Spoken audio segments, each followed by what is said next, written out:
Le 11 avril 1979, Idi Amin Dada, l'homme le plus craint d'Ouganda, tournait nerveusement en rond dans son bureau. Une décision devait être prise, immédiatement, sans droit à l'erreur. Deux options s'imposaient à lui. Rester et affronter les forces ennemies qui semaient déjà le chaos aux portes du pouvoir, ou fuir dans l'urgence. Il choisit la fuite. Alors que les troupes adverses convergeaient vers la capitale, Amin baissa les yeux, le visage assombri par la gravité de l'instant, le cœur rongé par l'angoisse. And I will never give up. If I wanted to do something, I would never change my mind. Comment en est-il arrivé là? Comment Idi Amin Dada est-il devenu l'un des dirigeants autoritaires les plus redoutés d'Afrique? Et surtout, comment son régime s'est-il brutalement effondré? Voici l'histoire du dirigeant le plus controversé de l'Ouganda, comme vous ne l'avez jamais entendu. Une figure sombre de l'histoire ougandaise. Il était connu sous de nombreux noms, figure sombre de l'Ouganda, président à vie, conquérant de l'Empire britannique et bien d'autres titres excessifs encore. Son héritage s'est inscrit dans des épisodes tragiques, non pas le sien ou celui de ses hommes, mais celui de ceux qui lui ont tenu tête, de civils dont la vie a été brisée sous l'autorité d'un dirigeant inflexible. Son histoire a été racontée à de nombreuses reprises, et celle-ci cherche à vous ramener à la racine même de sa vie, en vous guidant à travers son parcours, d'un simple soldat à l'un des chefs militaires les plus redoutés de l'histoire de l'Afrique. Pour comprendre le récit de la fin dramatique d'Idi Amin Dada, l'un des dirigeants les plus violents du continent, revenons au tout début. Chapitre 1. Genèse. 1928, l'année que beaucoup considèrent comme celle de la naissance d'Idi Amin Dada. Cet homme fut un mystère toute sa vie, et même après sa mort, de nombreux aspects de son existence restent énigmatiques. Un bon exemple est la confusion qui entoure son année de naissance. Vous voyez, de son vivant, Amin n'a jamais écrit d'autobiographie. Il n'a donc jamais raconté lui-même son histoire et il n'a autorisé aucun document officiel retraçant sa vie, si bien que personne d'autre ne l'a fait pour lui. À cause de cela, il existe des divergences sur la date exacte de sa naissance, mais les historiens l'ont situé entre 1923 et 1928. Mais qui étaient ses parents? Selon un chercheur de l'université de Makerere, Fred Gouedeko, Amin était le fils d'Andreas Nyabire, membre du groupe ethnique Kakwa. En 1910, le père d'Amin se convertit du catholicisme romain à l'islam et changea son nom d'Andreas Nyabire en Amin Dada, ce qui donnera plus tard à Idi Amin son nom complet devenu emblématique. Amin naquit dans un endroit appelé Koboko, dans le nord-ouest de l'Ouganda, et peu de temps après sa naissance, sa famille se désagrégea. Son père quitta le foyer et ne se retourna jamais, ni vers son épouse à laquelle il était attaché, ni vers le fils qui portait son nom. Le jeune Idi Amin dut grandir sans repère paternel, au sein de la famille de sa mère, dans une petite ville agricole du nord-ouest de l'Ouganda. L'identité de sa mère a elle aussi été établie. Il s'agissait d'une femme nommée Azahat, issue du groupe ethnique Lugbara. La vie était éprouvante pour Amin et sa famille, mais il conserva une foi solide, comme beaucoup d'Ougandais à cette époque. En 1941, le jeune Amin s'inscrivit dans une école islamique à Bombo. Après quelques années, il quitta l'établissement avec pour seul bagage une instruction équivalente au niveau primaire en anglais. Par la suite, il enchaîna plusieurs emplois modestes pour subsister, jusqu'au jour où une opportunité déterminante se présenta. Chapitre 2. Le garçon devient soldat. S'extraire de la précarité en Ouganda n'avait rien d'évident. La vie était particulièrement rude dans les zones rurales. Les tensions et l'instabilité n'étaient jamais bien loin, et la population vivait dans une inquiétude constante. C'est dans ce contexte qu'Amin chercha une issue dans les rangs de l'armée. Il avait le sentiment d'y être à sa place, et l'idée de servir son pays au sein des forces armées faisait naître quelque chose de puissant en lui. Il voulait devenir soldat. Il savait que c'était sa voie.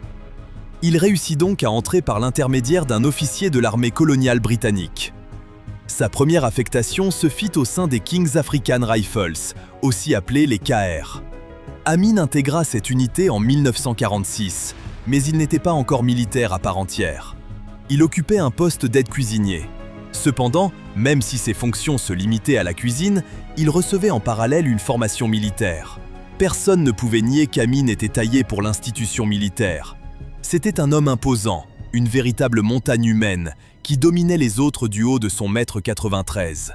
Il avait une carrure massive et son tempérament était à la hauteur de sa stature. C'était un homme à l'allure sévère, au ton tout aussi ferme. Très vite, son moment de mise en lumière sur le terrain arriva lorsqu'il fut envoyé au Kenya pour servir dans l'infanterie en tant que simple soldat.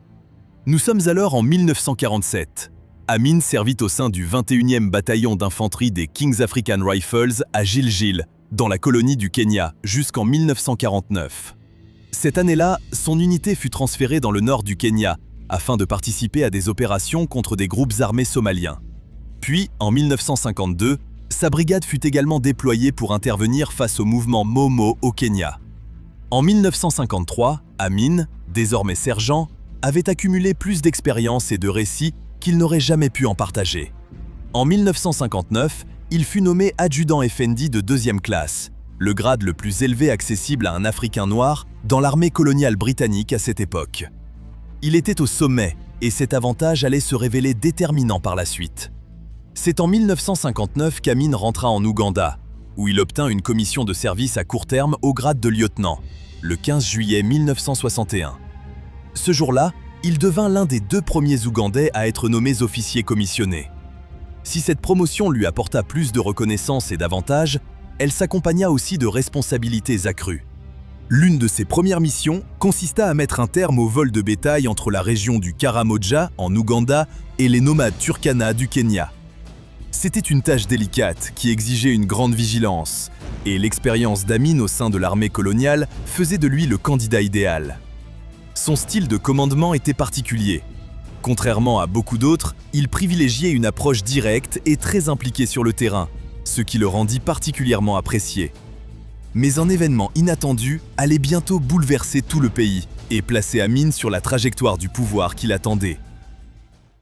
Chapitre 3. L'ascension vers le sommet.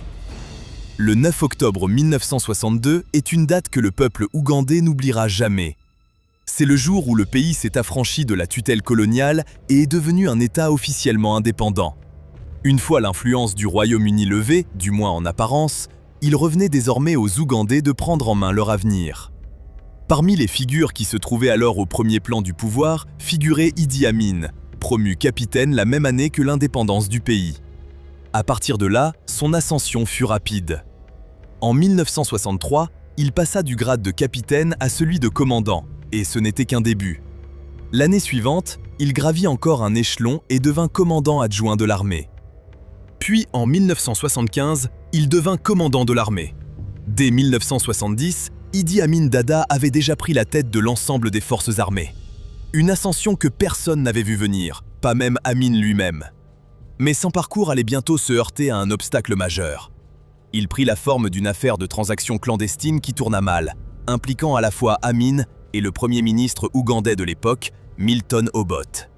Obote et Amin étaient tous deux liés à un réseau non officiel visant à faire entrer en Ouganda de l'ivoire et de l'or en provenance de la République démocratique du Congo. Selon le général Nicolas Olenga, proche de l'ancien dirigeant congolais Patrice Lumumba, cet accord devait soutenir des forces opposées au gouvernement congolais. En leur fournissant de l'or et de l'ivoire, ces groupes pouvaient se procurer de nouveaux équipements et poursuivre une spirale de troubles prolongée. À mesure que les éléments de cette affaire émergeaient progressivement, le Parlement ougandais entra en jeu. En 1966, il demanda l'ouverture d'une enquête sur l'ensemble de ce dossier, mais Obote s'y opposa fermement. Au lieu de laisser les institutions suivre leur cours, il imposa une nouvelle constitution qui supprimait la présidence honorifique détenue par le Kabaka Mutesa II du Bouganda. N'ayant plus d'opposition institutionnelle directe, il se proclama alors président exécutif. Ce fut malheureusement le début de son déclin. À la suite de ces événements, Amin fut lui aussi promu colonel et commandant de l'armée, car c'est lui qui avait rendu possible l'éviction de Mutesa du pouvoir. Il avait dirigé l'opération contre le palais du Kabaka, contraignant Mutesa à s'exiler au Royaume-Uni. L'Ouganda se retrouvant désormais sous l'influence conjointe d'Amin et d'Obote, Amin commença à élaborer son propre projet pour accéder au pouvoir. Mais avant cela, il devait se constituer un soutien solide. Il se mit donc à recruter des membres des groupes Kakwa, Lugbara, des Sud-Soudanais et d'autres communautés ethniques originaires de la région du Nil occidental, à la frontière du Soudan du Sud.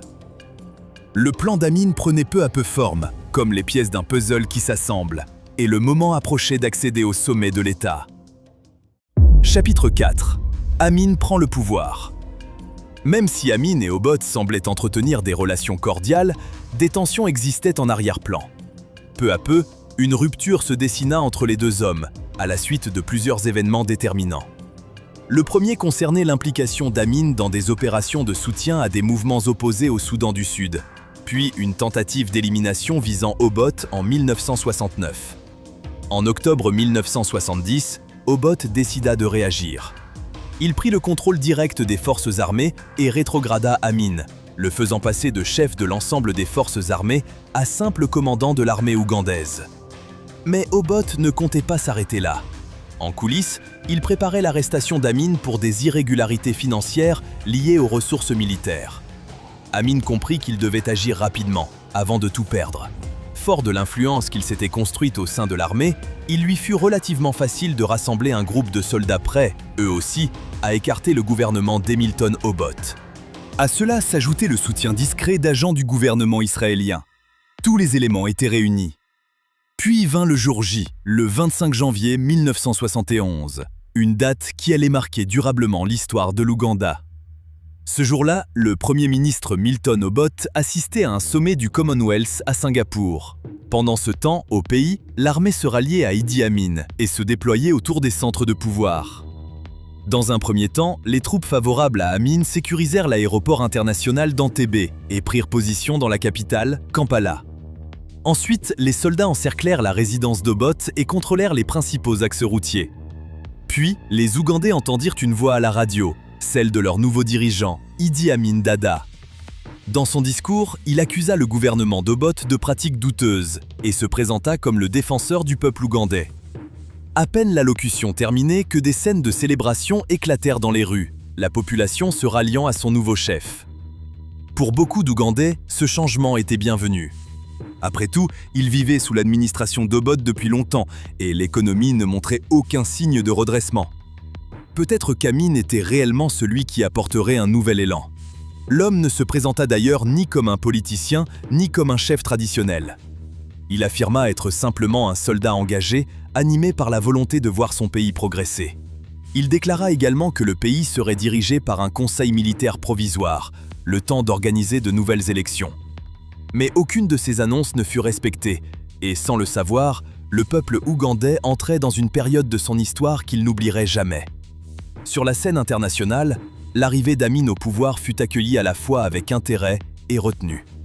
Tandis que les États-Unis et le Royaume-Uni voyaient en lui un moyen de freiner l'influence communiste dans la région, la communauté internationale hésitait à s'engager aux côtés d'un homme perçu comme imprévisible. Pour cette raison, même les partenaires traditionnels de l'Ouganda se montrèrent très prudents dans leur soutien au nouveau pouvoir. Mais Amin allait bientôt confirmer et contredire à la fois les attentes de tous ses observateurs. Chapitre 5. Le règne d'Amin. Les dirigeants passent, mais leur héritage demeure. Celui d'Amin, marqué par des épisodes tragiques, reste l'un des récits les plus souvent évoqués de l'histoire africaine. Le 2 février 1971, à peine une semaine après sa prise de pouvoir, Idi Amin Dada se proclama président de l'Ouganda, commandant en chef des forces armées, chef d'état-major de l'armée ougandaise et chef de l'armée de l'air. Il modifia également la constitution du pays, suspendant certaines dispositions qui limitaient son contrôle étendu sur le pouvoir. Peu après, il mit en place un conseil consultatif de défense, composé d'autres officiers militaires comme lui, dont il assuma lui-même la présidence. La phase démocratique appartenait désormais au passé. L'administration militaire prenait le relais. Mais comme l'histoire l'a montré à de nombreuses reprises, les militaires font parfois de médiocres dirigeants, et cela importait peu à Idi Amin. Il démantela le système de droit civil et instaura des tribunaux militaires, plaçant des soldats à des postes stratégiques du gouvernement et des entreprises publiques. Même les ministres civils nouvellement nommés furent soumis au cadre militaire. La méthode de gouvernance d'Amin reposait sur le décret. Fini le temps des décisions débattues ou examinées avec soin. Le nouveau dirigeant donnait des directives, et celles-ci devaient être appliquées sans discussion. Dès les premiers mois de son pouvoir, Amin rebaptisa la résidence présidentielle de Kampala autrefois appelé Government House, en poste de commandement, effaçant ainsi toute apparence de gestion démocratique. Il veilla également à écarter toute personne susceptible de représenter une menace pour son autorité. Pour y parvenir, il dissout la General Service Unit, l'agence de renseignement créée par le gouvernement précédent, et la remplaça par sa propre structure, le State Research Bureau, ou SRB. Mais cette organisation n'avait plus grand-chose d'un simple service de renseignement. Son quartier général à Kampala ressemblait davantage à un centre de détention, où des opposants politiques étaient retenus, soumis à de mauvais traitements et parfois définitivement réduits au silence. Toute personne qui n'affichait pas publiquement son soutien au pouvoir d'Amin devenait une cible potentielle, qu'il s'agisse d'universitaires, d'anciens responsables politiques ou même de membres de l'armée. Si le peuple ougandais avait célébré l'arrivée d'Amin au pouvoir, il s'était, sans le savoir, placé sous l'autorité d'un dirigeant inflexible, et peu de secteurs de la société furent épargnés par la dureté de sa gouvernance. Les opérations de restructuration au sein de l'armée commencèrent après une tentative d'incursion infructueuse menée par des exilés ougandais en 1972. Une fois l'insurrection contenue, Amin commença à prendre des mesures en écartant de l'armée tous ceux qui soutenaient l'administration d'Hamilton Obote, en particulier les membres des groupes ethniques Acholi et Lango. Même si les troubles avaient débuté dès 1971, en 1972, plus de 5000 soldats Acholi et Lango avaient déjà disparu dans des circonstances non élucidées. Le bilan fut encore plus important du côté des civils, avec un nombre de personnes affectées dépassant largement les 10 000. Parmi elles figuraient aussi des individus issus d'autres groupes ethniques, des responsables religieux, des artistes, des juges, des avocats, des journalistes, des ressortissants étrangers et même des étudiants. Cela s'apparentait à une vaste opération visant tous ceux qui n'affichaient pas un soutien sans réserve au pouvoir d'Amin. Des corps furent retrouvés dans le Nil, tandis qu'un nombre incalculable de civils perdaient la vie dans une succession d'événements chaotiques. Très vite, des milliers d'Ougandais prirent la fuite vers la Tanzanie voisine, où l'ancien Premier ministre Obote s'était réfugié. En 1972, plus de 20 000 réfugiés ougandais avaient déjà franchi la frontière, espérant trouver une existence plus stable que celle qu'ils laissaient derrière eux. Animés par des motivations ethniques, politiques et économiques, Amin et ses forces poursuivirent ses actions destructrices contre leur propre population pendant les 8 années de son pouvoir. Aujourd'hui encore, le nombre exact de personnes disparues durant cette période reste inconnu. Selon la Commission internationale de juristes, au moins 80 000 Ougandais auraient perdu la vie, tandis que certaines estimations avancent un chiffre proche de 300 000. Mais ces évaluations pourraient être inférieures à la réalité. D'après une étude menée par Amnesty International, le nombre réel de victimes atteindrait environ 500 000 personnes.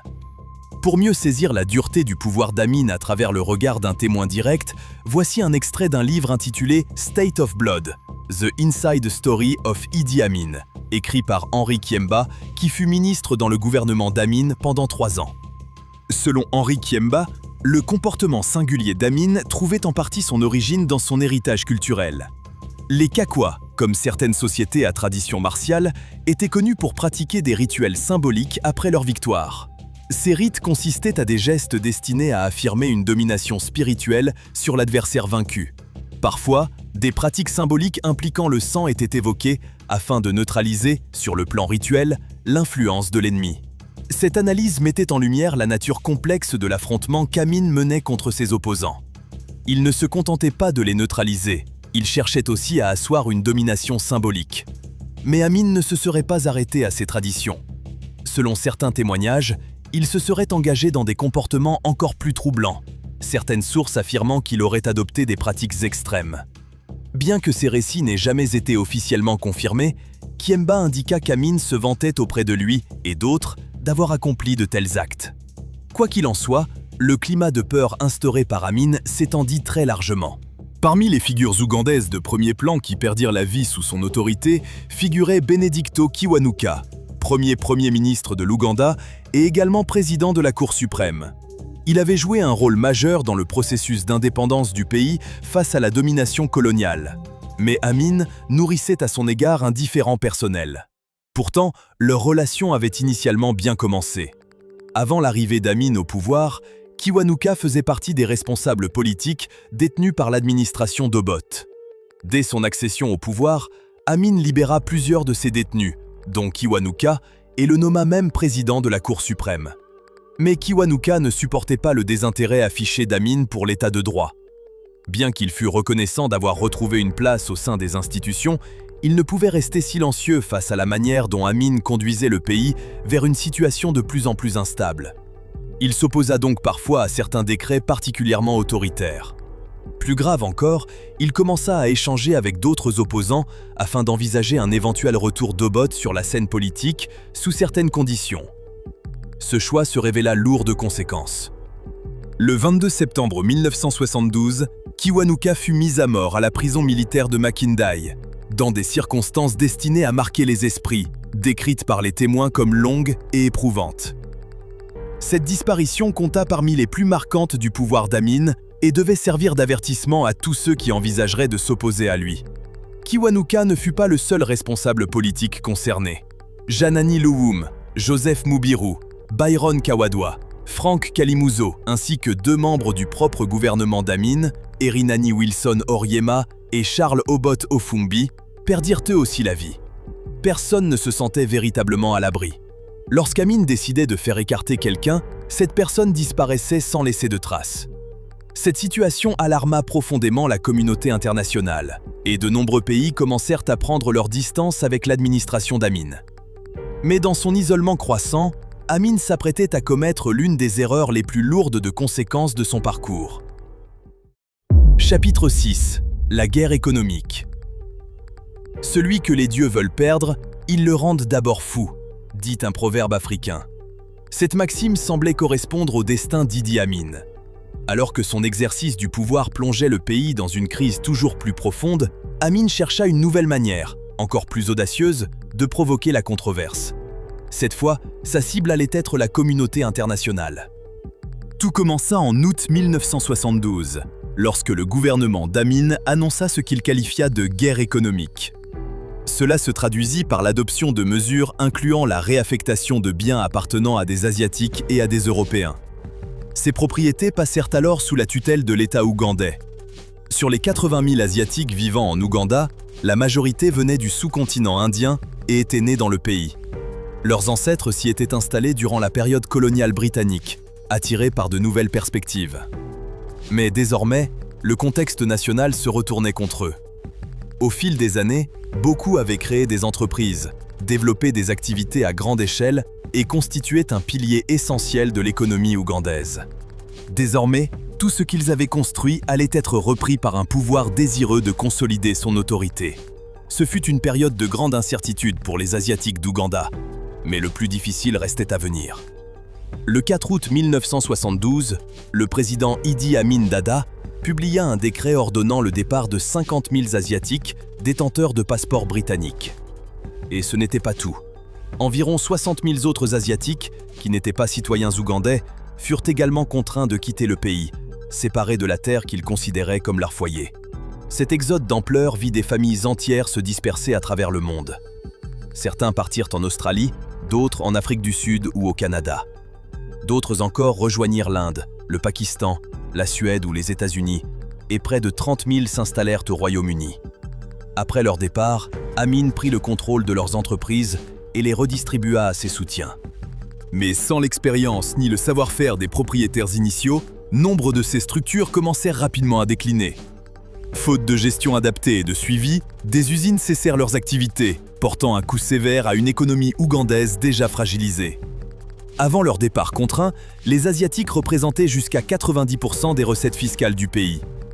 Leur absence priva l'État d'une part essentielle de ses ressources, et l'économie entra dans une phase de profond déséquilibre. À ce stade, la communauté internationale commença à prendre ses distances. Mais en réalité, Idi Amin était aussi le produit de décisions prises au-delà des frontières du pays. Pour comprendre le rôle joué par plusieurs puissances occidentales dans son ascension, il faut revenir aux origines. Chapitre 7.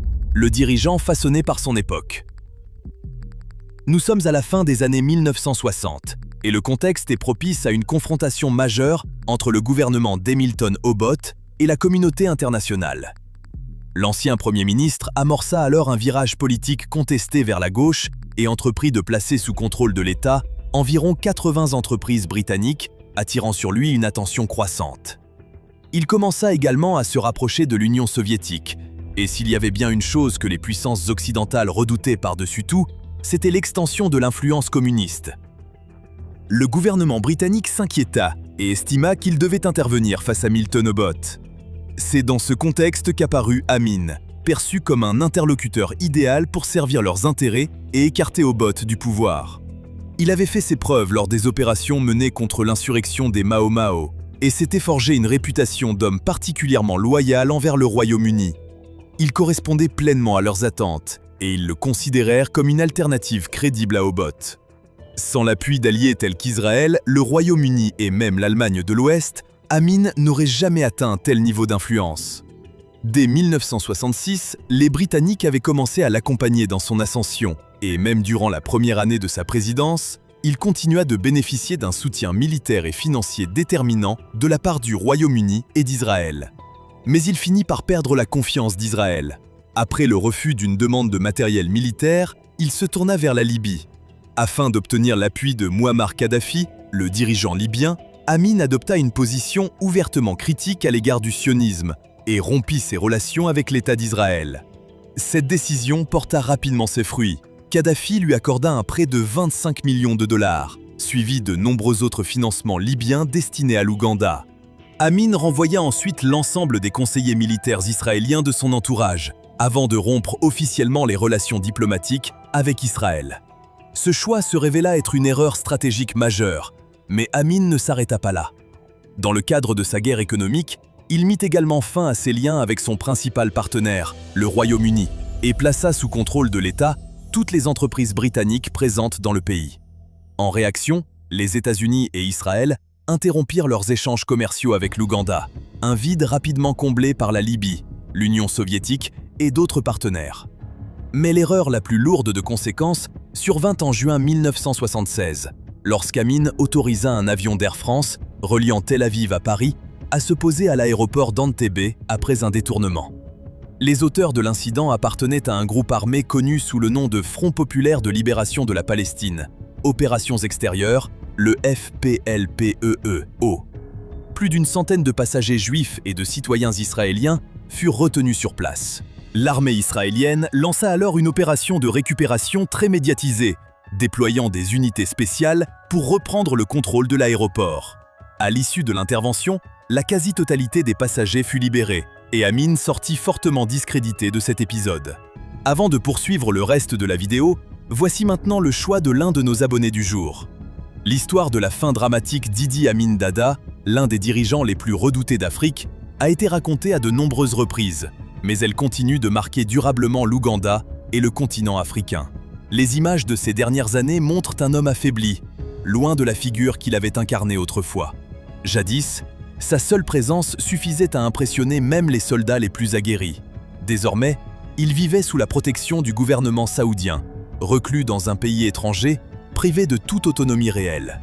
Il se souvenait de l'époque où ses paroles faisaient autorité, où ses décisions pouvaient transformer le destin de régions entières. Et pourtant, le voilà réduit à une silhouette effacée, un dirigeant déchu. En découvrant cette histoire marquante, dites-nous en commentaire quelle partie vous a le plus interpellé. Maintenant, revenons à la vidéo. Le dernier chapitre. En novembre 1978, le gouvernement d'Idi Amin Dada s'était profondément fragilisé. La situation était devenue si critique que même certains de ses proches collaborateurs se retournèrent contre lui. En réaction, le dirigeant déploya des troupes face aux mutins qui s'étaient repliés près de la frontière tanzanienne. À mesure que les tensions s'aggravaient, l'armée ougandaise pénétra en territoire tanzanien dans des circonstances mal définies, et un conflit ouvert éclata rapidement entre les deux pays. En janvier 1979, Julius Nyerere lança une contre-offensive contre Amin et l'Ouganda, appuyé par une force de ressortissants ougandais en exil déterminés à reprendre le contrôle de leur pays face à un pouvoir affaibli. Le 11 avril, la situation devint intenable pour les forces d'Amin, et après la prise de la capitale, il dut quitter Kampala en hélicoptère. Après une tentative infructueuse d'établir un centre de commandement dans la ville de Jinja, Idi Amin prit définitivement le chemin de l'exil. Au moment de sa chute, il était devenu extrêmement impopulaire auprès de la population et ne disposait presque plus d'appui. Une fois écarté du pouvoir, de nombreux bâtiments et symboles associés à son administration furent détruits ou dégradés. Il parvint toutefois à préserver sa vie, mais avec une réputation durablement compromise, choisissant de vivre discrètement en Libye jusqu'en 1980. Cette année-là, il s'installa en Arabie Saoudite, où la famille royale lui accorda l'asile ainsi qu'une allocation confortable, à condition qu'il se tienne éloigné de toute activité politique. Mais cette situation ne lui suffit pas. En 1989, il quitta l'Arabie Saoudite sans autorisation, avec l'intention de revenir en Ouganda afin de rassembler des soutiens et tenter un retour sur la scène du pouvoir. Il se rendit au Zaïre, mais fut rapidement identifié malgré l'usage de documents falsifiés. Les autorités zaïroises refusèrent de l'accueillir et cherchèrent à l'expulser, tandis que l'Arabie Saoudite déclina également sa réadmission, estimant qu'il avait enfreint les conditions de son accueil. Il fut alors envoyé au Sénégal, dans une tentative d'éviter toute escalade diplomatique. Mais l'affaire était loin d'être close.